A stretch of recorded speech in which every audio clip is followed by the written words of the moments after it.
ഈ വാർത്ത നിങ്ങൾക്കായി സമർപ്പിക്കുന്നത് ഇത് ഉപയോഗിച്ചാൽ മതി. ഹരിതാറ്റോ ദഹനത്തിനും ആരോഗ്യത്തിനും ബെസ്റ്റാ.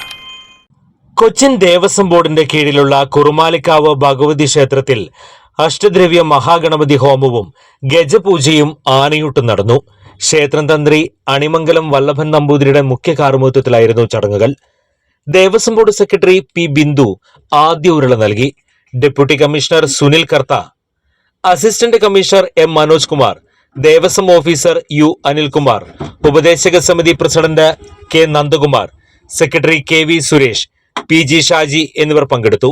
സമിതി അംഗം പി ബി രാജേഷിന്റെ വഴിപാടായി ക്ഷേത്രത്തിന്റെ കിഴക്കേ നടയിൽ വരച്ച ചുമർ ചിത്രത്തിന്റെ ആദ്യഘട്ട സമർപ്പണവും ചടങ്ങിൽ നടന്നു.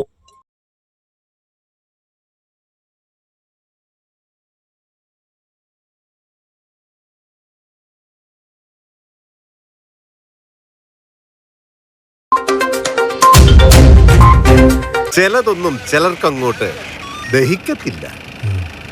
ഇത് ഉപയോഗിച്ചാൽ മതി. ഹരിതാറ്റോ ദഹനത്തിനും ആരോഗ്യത്തിനും ബെസ്റ്റാ.